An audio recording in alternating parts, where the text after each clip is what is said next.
You're listening to Montreal Now with Aaron Rand and Natasha Hall on CJAD 800. That is James Mennie. He is over at the Montreal Gazette. So, Jim, Bernard Dranville having a bad week. Eric Kerr. Now there's a petition. A petition apparently started for him to resign like he said he would if that tunnel project didn't work. Jim, are there CAQ cracks beginning to appear?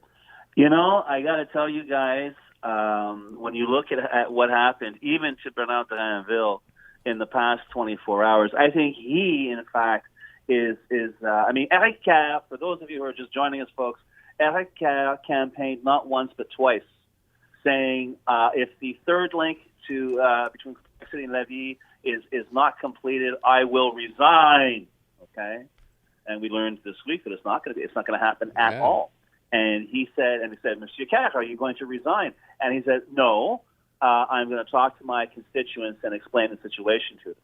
So that's another example of the cleaned up radio version of the expression, don't write checks with your mouth that you can't cash with your butt, okay?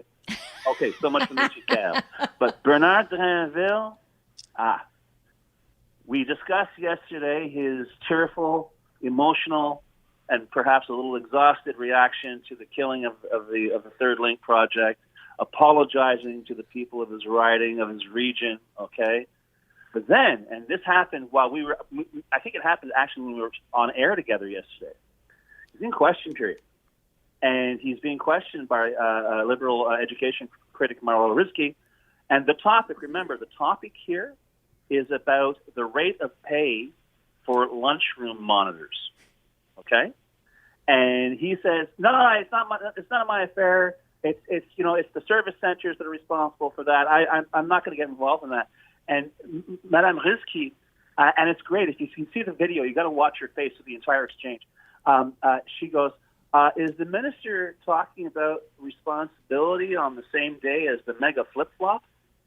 Referring to the Third Link. Well, the guy goes off like a Saturn V rocket. Petty politics, you're a demagogue. And it doesn't stop there. He starts clearing off his desk. How dare you speak about blah, blah, blah, blah, blah, blah, blah. And Ms. Rizki, she's looking at the speaker going, okay, it's kind of difficult for me to have this conversation because the guy's leaving the legislative chamber, and he just stormed out. And to be fair, I mean, this question occurred to me right off the bat, but the big question on a lot of the French language panels yesterday about this little episode with Monsieur Dranville in the afternoon was, can you imagine what the reaction would have been if he'd been a woman? Oh, I thought the same thing, Jim. Emotional, high-strung, but here we go. And as if that wasn't enough, guys, what does Bernard Dranville wake up to this morning? Well, he wakes up to a La Presse headline saying that his with all this pomp and circumstance, the announcement of the toll-free number that students can call if they're aware of sexual assault in schools, well, it turns out nobody's answering the phone, even during operating hours. You get a recorded message that says, maybe you should call the DPG, the Youth Protection Section, although they don't give you any number for the DPG or any email address. Oh, God. And today, through his press secretary, he turns around and says, the correctives will be made to this. Sorry, the correctives will be made. So to get back to your original question, are cracks appearing? I had one answer before I listened to the show this afternoon because I heard you guys talking to Chief Simon, and it was about the imposing Bill 96 on First Nations in Quebec. And it occurred to me when you guys are talking, you kept asking why. Why are they doing this? What possible reason would they have to do this? And it occurred to me as I listened to you guys talk. For the past 5 years, these guys have shown a talent for just one thing. They're good at blowing things up. They're good at trading on the emotions of their minority of supporters, okay? And they just crash cars into everything. In the first term, remember the immigration file fiasco? How many tens of thousands of files were destroyed in the garbage because they didn't know what they were doing? Yeah. Then you had, Bill 40 going after the school boards. Then you had Bill 21 going after Muslim women. Now you have Bill 96 going after apparently anybody who isn't a francophone in Quebec. Let's be fair. You can't just say Anglos. Although people who speak English seem to be in that blast radius, because as Chief Simon said, Mohawks and Mi'kmaq, their second language is English. But we're discovering, I think, with this very crucial week, with this embarrassing fiasco that was so devastating that André Fortin could stand up at a press conference, not inside the National Assembly, where he enjoys privilege, but in a press conference, and say the CAQ lied to Quebecers. We're seeing, indeed, that when these guys try to do something, it's held together with spit, bubblegum, and cocktail napkin legislation, and it comes crashing down the minute anyone looks at it sideways. There's no more pandemic for these guys to hide behind. We're seeing them as they actually are. And what we're seeing is not very impressive. The petition for CJAD was launched, I think, late yesterday. It already has more than 2,000 signatures on it. And this is people in the riding, right? This is not every Yahoo on the internet. These are people in the riding who are saying this guy should resign. He should stick to his word. And for him to turn around and with a straight, no, I'm not going to resign. Come on. And they wonder why people are cynical when it comes to politicians, right? Well, yes, overall, but I got to tell you, I know we've had poll after Leger poll saying these guys are riding high, and maybe they are in their territory. But but then again, remember, the region of Lévis, Quebec is CAQ land. And for people to start getting very PO'd in CAQ land and to realize that there's nothing behind it. Legault's explanation for flip-flopping on the plan is, well, things have changed. The pandemic, the traffic has gone down, people are telecommuting. This didn't happen yesterday. This didn't happen. He was campaigning on this damn thing last October. So there you have it. This is not something they can bluff their way through. They can't point their finger at some minority and say it's their fault or be scared of that. If I was a Quebecer right now, I would be very, very concerned about how these incompetents are spending my money and what they're spending it on.